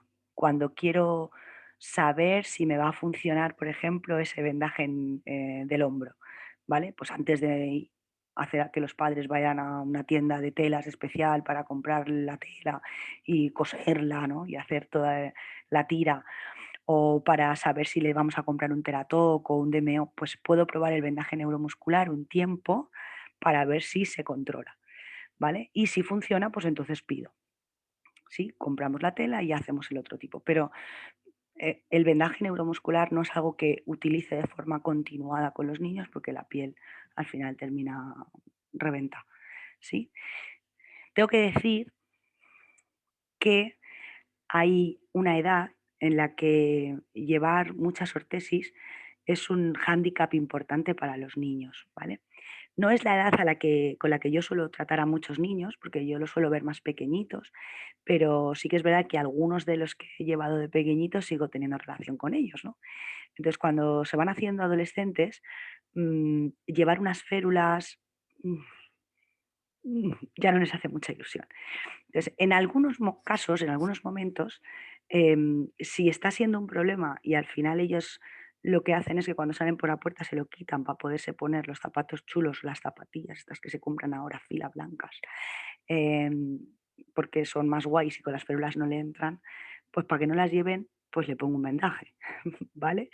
Quiero decir que todo es medible dependiendo del momento y del contexto en el que estemos. Entonces, si yo lo que quiero es controlar y la férula no se la va a poner, pues a lo mejor cedo y le pongo un vendaje durante un par o tres de años, o intento pensar otro tipo de producto de apoyo que me controle, aunque sea menos control, pero que por lo menos lo lleve, porque si no, no va a llevar nada. Entonces, o nada o algo, pues algo. Que no es lo mismo que una ortesis, pues no, pero, pero es lo que hay, ¿vale? La adolescencia es una época muy mala, no sé si recordáis vuestra adolescencia, pero los niños con parálisis cerebral lo pasan mal, ¿vale? Cuando empiezan a ser cada vez un poco más mayores, son conscientes de lo que pasa, ellos quieren intentar que no se les note tanto y hay algunas cosas que no pueden evitar, pero ir llenos de trastos, ¿no? Me decía una vez un niño, es que siempre voy lleno de trastos. Pues tienes razón, ¿no? No le podía quitar el andador porque sin andador no podía caminar, pero quítame las férulas, ¿no? Vale, pues vamos a hacer un pacto. Yo te pongo una tobillera que no se nota tanto, la vamos a intentar reforzar, pero por la noche vamos a llevarlo más tiempo cuando estés en casa, pero fuera de la calle, como no te puedo quitar el andador, que sin andador no puedes caminar, pues vamos a intentar hacerlo. ¿Es lo mejor? No, lo mejor es que llevar una ortesis. Pero sí, em, la, el estado emocional de los niños también es importante, igual que el estado emocional de los adultos. ¿Sí? Tenemos que tener en cuenta todo para poder tomar decisiones junto al paciente y junto a la familia. No siempre las soluciones son lo mejor, sino lo menos malo. Vamos a ver qué estrategias prometedoras tenemos a nivel de intervención activa. ¿Vale? A nivel de intervención activa tenemos la adquisición de hitos de desarrollo general a través de la atención temprana. Vamos, lo que hemos visto en clase, las estrategias basadas en control motor, el entrenamiento progresivo dentro de las rutinas, tanto de los ajustes posturales como de los movimientos o las actividades motoras en rotación y traslado de peso, el movimiento activo y autoiniciado con una finalidad, con una parte cognitiva del movimiento y con trabajo de fuerza a través de ejercicio terapéutico de forma progresiva, ¿vale? Con todos los productos de apoyo que queramos poner. Para la adquisición de hitos motores gruesos también nos puede servir, ¡epa!, que me he ido para atrás, la realidad virtual, ¿vale? En la realidad virtual, las nuevas tecnologías es algo que cada vez se está poniendo más de moda, ¿vale? Que pueden ser una actividad muy motivante para los niños, pero cuidado porque los niños de un año no juegan a realidad virtual, ¿sí? Entonces también depende para qué niños, ¿vale? Y en qué contexto. Cada vez se está poniendo más de moda que lo que hagamos es incluir esos videojuegos o esas actividades de realidad virtual en sus casas para que puedan jugar todos los días un ratito. Entonces, casi todos mis niños cuando empiezan a tener 4, 5 años, ¿sí? Pues tienen una Wii. que a día de hoy todavía de segunda mano se pueden encontrar con la plataforma Wi-Fi y podemos plantearnos juegos de mucho tipo que nos sirvan para ganar equilibrio, ¿no? Pues, por ejemplo, poner al niño encima de la Wi-Fi, de la tabla, no sé si habéis visto todos una Wii, supongo que sí, con el mini standing, ¿no? Y entonces tiene que jugar a la bola, sí, que baja por el río, que no se tiene que ir dando golpes, y lo hace dentro del mini standing a través de la Wi-Fi, por ejemplo. ¿Vale? Si queremos que haga manipulación fina, adaptamos el material de la Wii para intentar mejorar, ¿no? Pues si queremos que haga tenis, a un niño con hemiplegia, es decir, que podemos adaptar muchos juegos, ¿sí? Lo ideal sería que lo pudiera hacer a modo de otra actividad física diaria que haga en su día a día. A miembros inferiores, el entrenamiento de marcha en Milk o con actividad robótica. El más común de todos los productos que existen para el entrenamiento de marcha, aparte del Milk, que es una cinta rodante con una cincha que les descarga el peso, la robótica es el Locomat, es el más conocido, es una especie de robot, ¿sí? Que si buscáis en internet Train o entrenamiento Train PCI os salen vídeos y si introducís la palabra Locomat os salen vídeos. Locomat con K. Loco con K, mat. Locomat. Lo que hacen es un entrenamiento de marcha con descarga de peso. Tiene buenos resultados a nivel de los niños niveles 1, 2. En los niños 4 y 5, como es este caso, lo que hacen es mejorar la salud general, ¿vale? Y la actividad por parte de los miembros inferiores, ¿vale? Pero no llegan a tener mejoras en, en la capacidad de generar marcha, ¿vale? Esto es importante porque muchas veces las familias de niños con graves afectaciones dicen, ¿y si lo subo en un Locomat de esos? Que tú me has dicho que es un nivel 5 y no va a caminar, pero si lo llevo al Locomat, ¿conseguiremos que camine? No. O sea, no soy tan brusca, ¿eh? Se lo digo con una explicación más sencilla, pero no lo van a conseguir, porque la probabilidad pronóstica de un nivel 5 es la probabilidad pronóstica de un nivel 5. Como mucho podríamos llegar a un nivel de la GMFM que pudiera considerarse 4 bajo, pero seguirá siendo 5, porque al final la evolución con el crecimiento me va a llevar a un 5. O sea, es un 5 y es un 5, no se cambia de nivel de la gross motor, con lo cual no va a caminar. Ahora, ¿puede hacer un entrenamiento físico? Sí. ¿Eso mejora la fuerza? Sí. ¿Mejora la capacidad aeróbica? Sí. ¿Mejora la salud? Sí. ¿Es una experiencia importante de marcha? Sí, pero no va a caminar. Sin embargo, en los niños 1 y 2, incluso en algunos 3, en algún estudio, este tipo de productos mejoran los parámetros espaciotemporales de la marcha. Mejoran si os acordáis del tema 6, eh, la distancia de paso, la de zancada, la cadencia, pero no el patrón de marcha. Es decir, mejoran los parámetros espaciotemporales, pero no la cinemática de la marcha. ¿Sí? Si camina en equino, va a seguir caminando en equino. No dejan de hacer equino por entrenar con el tren 1000. Esto es importante, ¿vale? Porque también a veces te dicen, pues yo no veo que haya mejorado. Tú dices, sí, hombre, sí, ha mejorado un montón. Camina más rápido, se cansa menos, da menos pasos, pero a la vez anda más rápido, el paso es más estable. Sí, pero sigue caminando con el pie así. Sí, el patrón no cambia, ¿vale? Porque tiene un pie, un gemelo espástico, y eso no se lo va a quitar un 3000 ni un Locomat, ¿sí? Para trabajar la bipedestación y las transiciones podemos hacer lo que llamamos la terapia post-SELMS. La terapia post-SELMS, el SELMS, es la rizotomía dorsal selectiva, ¿vale? Eh, Cuando hacen la rizotomía dorsal selectiva, muchos niños que no son capaces de mantenerse de pie consiguen mantenerse de pie a raíz de cortar, si no nos pasamos, algunas de las fibras descendentes. ¿Sí? Con lo cual es una muy buena noticia. Esto la mayoría os lo sabéis, ¿vale? Mira, esta es la silla de ruedas que os quise poner el día que hablamos de las sillas de ruedas y no fui capaz de encontrarla. Y mira, tengo aquí una, si es que estoy muy tonta. Bueno, productos de apoyo para el desplazamiento, recordad que los debemos de utilizar de forma precoz, ¿vale? Por lo tanto, si empezamos desde abajo, las sillas o el proceso de desplazarse sentado, ¿vale? Lo podemos iniciar sobre los 5 o 6 meses. A los 6 meses un niño ya está sentado con apoyo anterior, con lo cual podemos sentar a un niño en una silla de estas características para que pueda entrenar desplazarse por el entorno en silla. ¿Por qué? Bueno, porque le estamos pidiendo si puede hacer esa actividad, que puede ser interesante, y también está entrenando el desplazarse de un sitio a otro, ¿no? Las distancias, el volumen, esto es importante. Sobre los 9 o 10 meses podemos empezar a utilizar productos de apoyo que nos ayuden a gatear o a rastrear, ¿vale? Esto que veis aquí es un rastreador y esto de aquí es un gateador, ¿vale? Los dos son de ortopedia, yo los hago siempre de bajo coste. Nunca he comprado en mi vida un gateador de ortopedia y nunca he comprado en mi vida un gateador de ortopedia, de un rastreador de ortopedia. Siempre los hago de bajo coste, con una madera, con ruedas, luego lo puedo acolchar. Si quiero que sea un gateador, le pongo por span para aumentar la distancia del suelo y entonces que el niño esté en cuadrupedia encima y que pueda rastrear. Cuanto más grande es la rueda, más fácil es desplazar el producto de apoyo. Mónica, ¿cuándo un rastreador y cuándo un gateador? Recordad que el gateo no es un hito indispensable del desarrollo, pero puede haber niños en los que nos venga bien, ¿vale?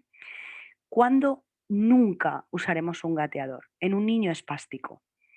En un niño espástico nunca provocaremos un patrón en gateo porque es un patrón en flexión. Y los niños espásticos, su evolución es ir hacia la flexión, con lo cual no seré yo la que incentive un patrón que sé que va a aparecer y que quiero evitar, que es que se flexione, que esté en flexión. Con lo cual, a los niños espásticos, siempre rastreador. A los niños discinéticos y a los niños atáxicos intentaré siempre ponerle un gateador. ¿Por qué? Porque cuando tienen que mantener el peso en el miembro superior y en el miembro inferior, lo que estamos haciendo es ganando estabilidad de cinturas, porque yo lo que le pido es una cocontracción muscular de la cintura escapular y de la cintura pélvica para que se mantenga cuadrupedia y luego se desplace. Y hemos dicho que los niños discinéticos tienen inestabilidad de cinturas y los atáxicos también. Por eso nos funcionaban también los DMOs. Con lo cual, en esos niños yo voy a intentar el gateador, pero a veces no pueden. Entonces, ¿qué es mejor? ¿Intentar el gateador? No. Yo intento el gateador un par de semanas y si no se puede me voy a un rastreador porque lo que yo quiero es que se mueva. Entonces, si no funciona el gateador en pocas semanas, me paso al rastreador y que rastree. Y cuando ya tenga mucha capacidad para rastrear, entonces iré subiéndole poco a poco el apoyo del rastreador a ver si lo puedo convertir en gateador, para ver si de forma progresiva le puedo hacer gatear para obtener ese beneficio de la cocontracción escapular y pélvica. Pero pensar siempre en la actividad antes que en los objetivos terapéuticos que tenemos detrás, ¿vale? A partir de los 12 meses, el andador. Hay un par de estudios, bueno, una revisión sistemática relativamente nueva, que nos dice que podemos empezar a utilizar andadores a partir de los 10 meses, ¿vale? Yo lo antes que he puesto un andador ha sido a los 11 y medio. Básicamente porque entre que llegan, haces el asiento, luego la silla, luego el gateador y luego el bipe y luego el andador, eh, se te pasan los meses, ¿vale? Pero bueno, ese estudio nos dice que a partir de los 10 podríamos empezar a ratitos a ponerlo en andadores para que se vaya acostumbrando a moverse en andador. Ya sabéis que andadores existen, ¿vale? Los bipedestadores, sabéis cuáles son, y los andadores también. ¿Vale? Los bipes los hemos visto en el tema 5 y los andadores sabéis los que hay. Y otras formas de desplazamiento también las hemos visto. Uy, esto ya lo habéis visto, perdón, perdón. Chicos, perdón. No me acordaba que había puesto este vídeo, no sé ni dónde he tocado para que me sacara el vídeo. ¿Vale? Perdonadme. Y estos modos de desplazamiento también los hemos visto en la clase del tema 6. Las terapias intensivas. Las terapias intensivas en el tema 7 os expliqué que en el último estudio de Novak lo que nos dice es que las terapias intensivas son terapias complementarias. Eso quiere decir que tanto la realidad virtual como la robótica, como los robots de entrenamiento de marcha, son complementarios a esas prácticas centradas en la familia o centradas en la persona que van dirigidas o que son objetivos dirigidos a mejorar el día a día.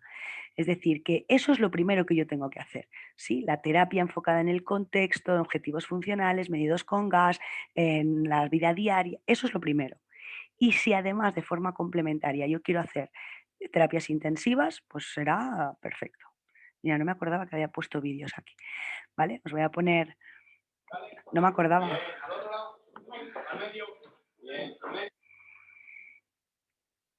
¿Vale? Pues esto es, por ejemplo, un juego de ajustes en sedestación, ¿vale? A través de un producto de apoyo, ¿sí? De robótico de realidad virtual. Esto lo hacen en un entorno clínico, yo esto se lo enseño y que lo hagan en su casa, ¿eh? Esto es un Locomat. Eso es un Locomat. Voy a ver si le pongo sonido.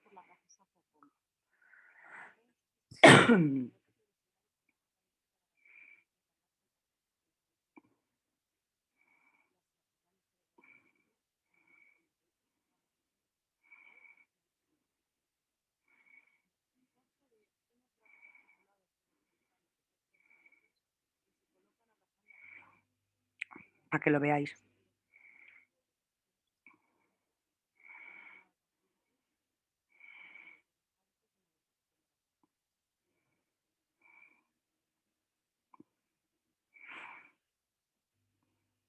Y camina.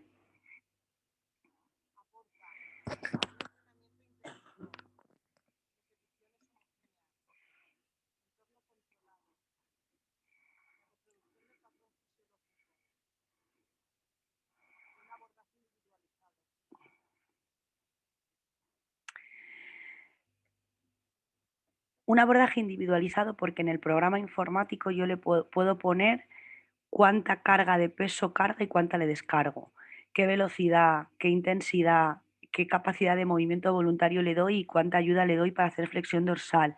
O sea que, bueno, ahí podéis ver, yo puedo manipular el programa informático del Locomat para poder decidir exactamente el tipo de ayuda o de actividad voluntaria que le voy a pedir. ¿Vale?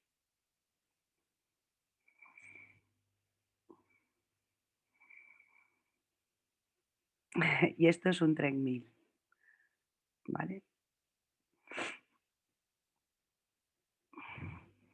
El treadmill lo que nos pasa es que los pies no tienen el aparato, entonces lo que hacemos son unas cinchas que le desgraban el peso, van cogidas al techo, ¿vale? Y una cinta rodante.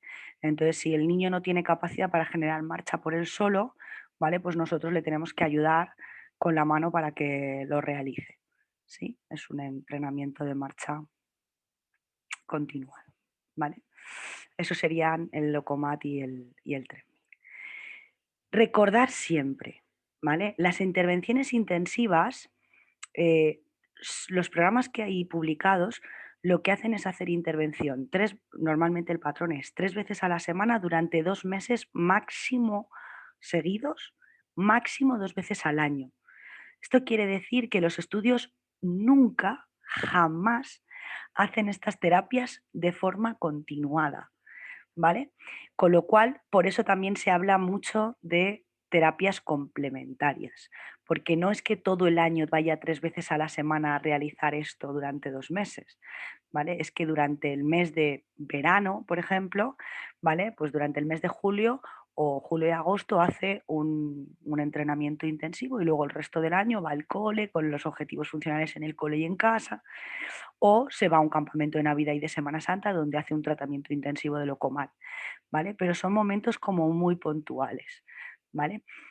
Nuestro objetivo principal en estos entrenamientos es mejorar la capacidad, pero cuidado, ¿vale? Porque no podemos darle más importancia a esto que al entorno enriquecido y a los paradigmas DIF, ¿vale? Esto es algo que tenéis que tener siempre en cuenta. ¿Qué más? Para mejorar el control activo, la hipoterapia, ¿vale? La terapia asistida con animales en general son buenos recursos para muchas cosas. En niños con parálisis cerebral, para mejorar el control postural de tronco y en sedestación y en bipedestación, ¿vale? Parece que la hipoterapia o la monta adaptada es un buen recurso, ¿vale? Porque genera muchos ajustes. ¿Vale? Y para mejorar o mantener la fuerza muscular y el rango de movimiento activo, la hidroterapia, siempre que sea activa, ¿vale? No me valen las terapias estas que son de relajación, estamos hablando de pedirle actividad, ¿vale? Juego, yo quiero que se muevan, ¿sí? Por lo tanto, estamos hablando de actividad física. La actividad física deberían de hacerla 2 o 3 veces a la semana mínimo, ¿vale? Con lo cual, aparte de todos los objetivos que nosotros nos pongamos en el día a día, 2 o 3 veces a la semana deberían de ir a hacer diferentes tipos de actividad física. Ejercicio terapéutico, bueno, bien, casi mejor si es deporte, ¿vale? Si pueden ir a hacer deporte adaptado o inclusivo. Mejor que si tienen que ir a hacer ejercicio terapéutico, que es como más a modo de terapia, ¿vale? Siempre que puedan hacer deporte, mejor, ¿vale? ¿Y qué hacemos nosotros en el deporte? ¿Hacemos nosotros el entrenamiento? Pues no, para eso tienen sus entrenadores, los CAF, y sí, yo no. Ahora yo me coordinaré con ese entrenador, ¿sí? Hayan decidido ir a donde hayan decidido ir, ¿vale? Casi todos mis niños van a hacer algún tipo de actividad física, algún deporte, unos reglado, otros no reglado, ¿vale? Si no soy capaz de encontrar o no soy capaz de encontrar con la familia un sitio donde ir a hacer deporte 3 veces a la semana, lo que hacemos es ir 2, por ejemplo, van una vez a la piscina y otra vez a jugar a fútbol, ¿vale? Bueno, pues el fin de semana buscamos una actividad un poco más intensa con la familia para compensar y que hagan por lo menos 3 veces a la semana actividad física más intensa, ¿vale? El entrenamiento físico diario es lo de introducir la actividad en todas las rutinas. Esta es la pirámide de actividad física que la OMS recomienda para los niños. Lo que nos dice es que los niños tendrían que estar la mayor parte del día haciendo actividades físicas habituales, ¿vale? Jugar a la comba en el patio, sacar al perro, hacer actividades de casa, jugar a diferentes cosas, subir escaleras, caminar, lo que hacemos en todas las rutinas. Por lo tanto, nuestro objetivo sería, si nosotros en la EBR hemos analizado todas las rutinas que hace, por lo menos darle actividad en todas las rutinas, la que podamos. Habrá niños que le podremos pedir mucha actividad y habrá niños a los que le vamos a pedir una actividad muy pequeña porque no tienen más capacidad. Poco a poco se le iremos aumentando lo que podamos, pero en todas las rutinas deberían de tener la actividad, un poco de actividad. 3 veces a la semana nos piden actividad física más intensa, ya sea reglada o no reglada, ¿vale? Ir a hacer un deporte o hacer actividad intensa de manera no reglada, montar en bici, ir a caminar con la familia por la montaña, ¿sí? Bailar en casa, ¿vale? Por lo tanto, si no podemos conseguir un deporte reglado para el niño que tenemos, pues buscaremos actividades físicas más intensas, ¿vale? A nivel no reglado. Y no más de 2 horas, ¿vale? Haciendo actividades pasivas, ¿sí? Esta sería un poco la idea. El ejercicio terapéutico trabaja la fuerza, el equilibrio, los estiramientos activos, la coordinación, el control motor. Em, Hemos hablado muchas veces del ejercicio terapéutico. Cuando yo le pido al niño una progresión en una actividad, cuando le estoy pidiendo actividad por su parte, ¿sí? Le estoy pidiendo, ¿no? Estoy haciendo ejercicio terapéutico porque estoy programando una progresión de carga, estoy programando una progresión de actividad, ¿vale? Siempre que pensamos en ejercicio terapéutico pensamos en personas levantando pesas, ¿no? O encima de un bowler, o encima de, o en una pelota de pilates, ¿vale? Pero claro, las personas con discapacidad o los niños con discapacidad no pueden hacer eso, la gran mayoría de ellos, ¿no? Entonces, evidentemente lo tenemos que adaptar a las capacidades que tenga ese niño. Si yo estoy haciendo una progresión con un andador, eso es ejercicio terapéutico, solo que estoy utilizando un producto de apoyo. ¿sí?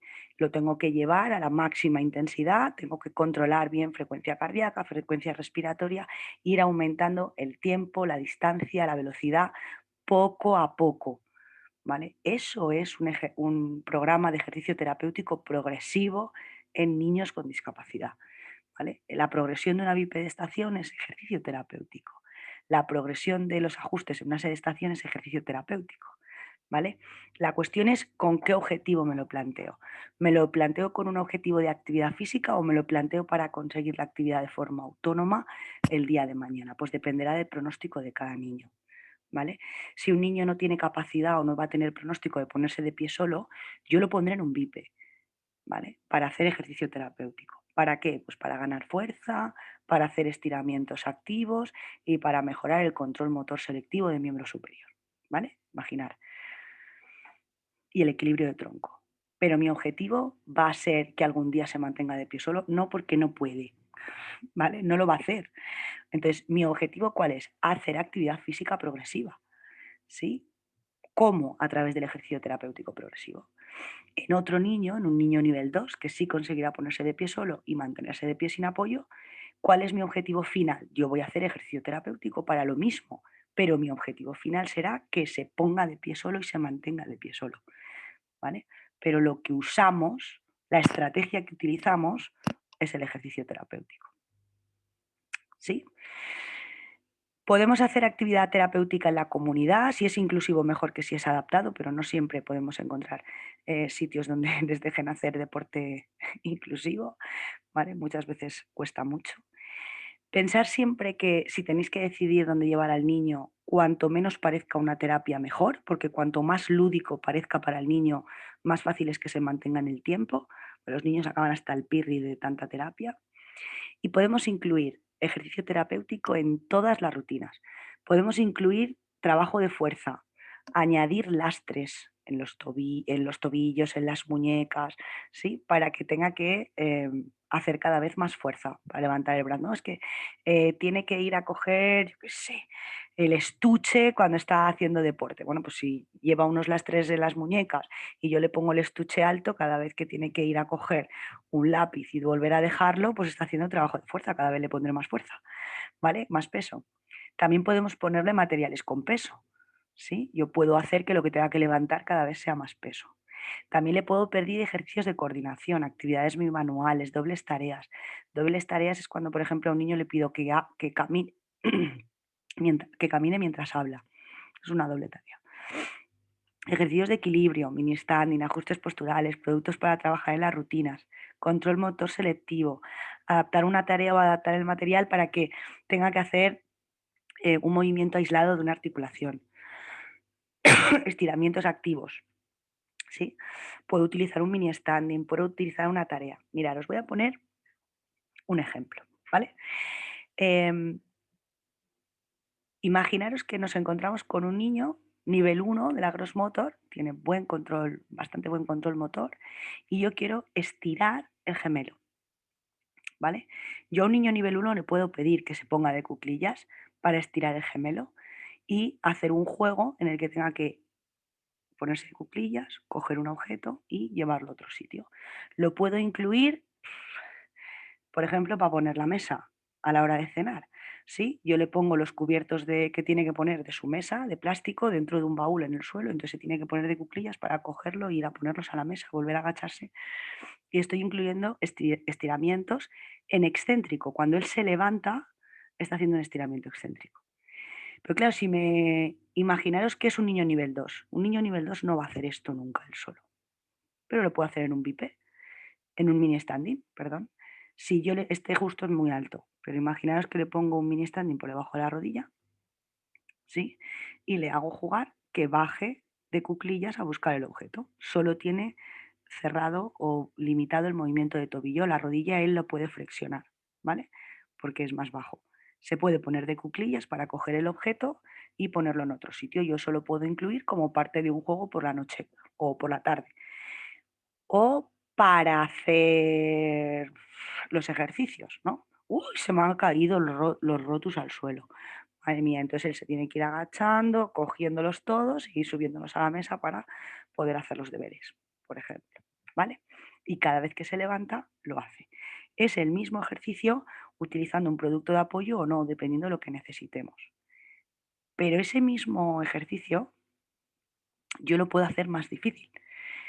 Si yo le pongo que lo que tiene que coger del suelo es un vaso con agua, tiene que levantarse muy despacio para no tirar el agua, con lo cual el movimiento será más lento y el estiramiento excéntrico será más intenso. Con lo cual, adaptando la actividad, puedo aumentar el estiramiento que yo quiero hacer.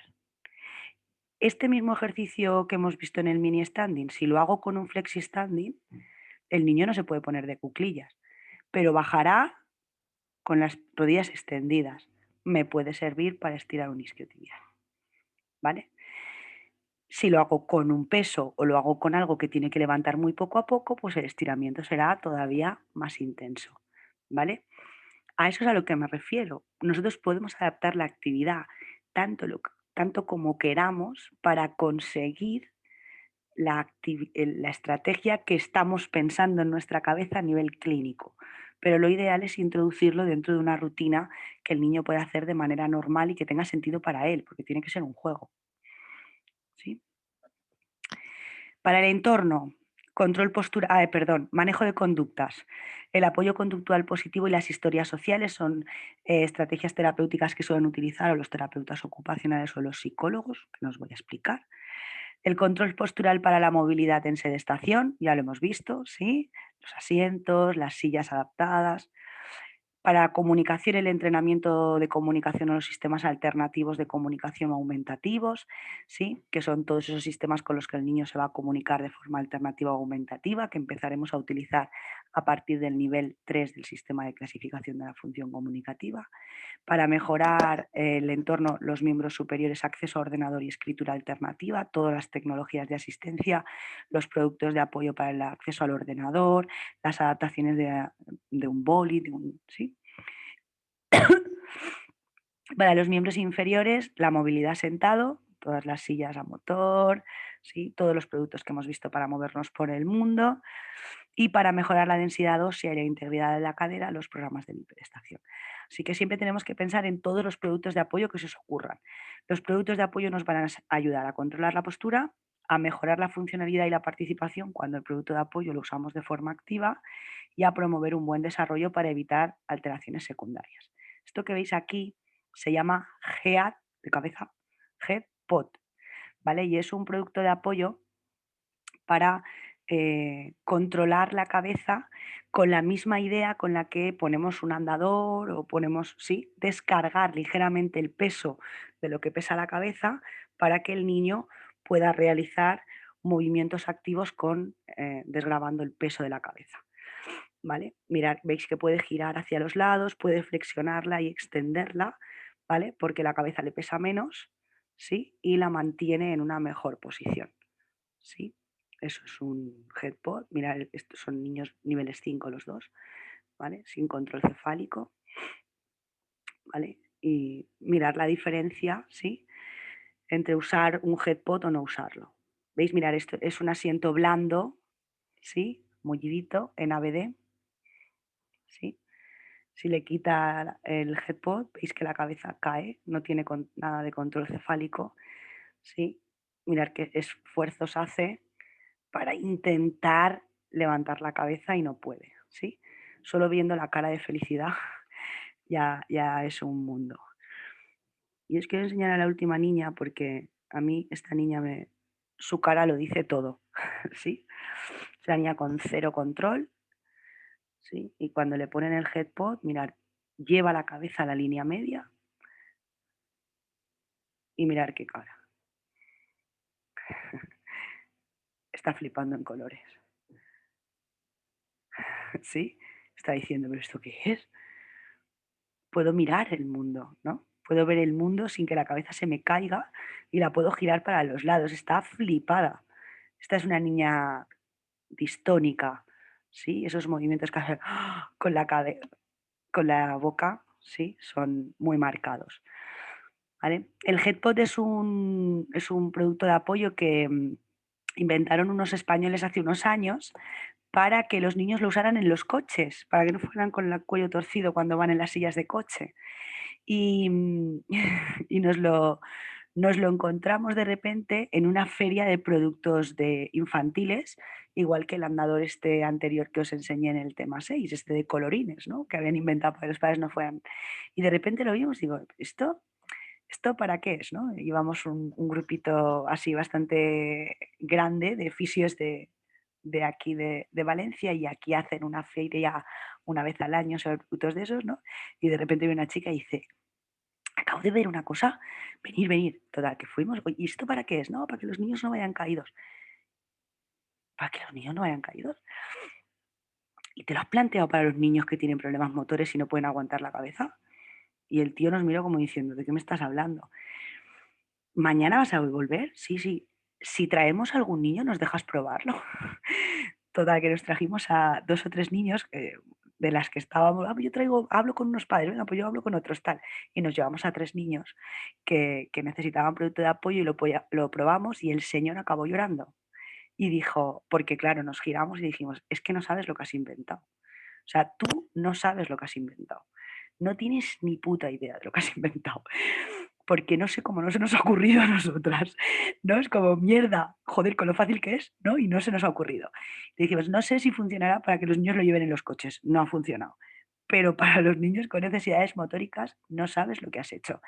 El niño de mi niño, que tenía muchas distonías, se escapaba mucho del Teratoc. Hoy en día ha hecho muchas modificaciones porque ahora ya solo es para niños con trastornos motores, aprendió la lección y, ha hecho mentoneras, ya lo tiene con más control. Pero el niño de una compañera, que era el típico niño al que le iba de maravilloso, o sea, es que su cara de felicidad fue, o sea, increíble, ¿no? Los papás llorando, el señor llorando, nosotras diciéndonos: "Es que no me lo puedo creer, o sea, no me lo puedo creer. Es que es un plástico con una cuerda, coño, ¿cómo no se nos ha ocurrido?". Pues no se nos ha ocurrido, y estaríamos forradas, me cago en la. Lo voy a dejar aquí, ¿vale?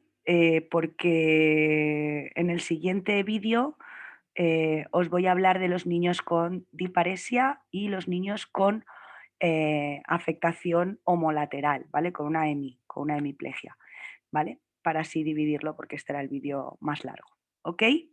Así que gracias por vuestra atención y espero que todo se haya explicado bien. Apuntaros bien todas las dudas para verlas en clase. Hasta luego, chicos.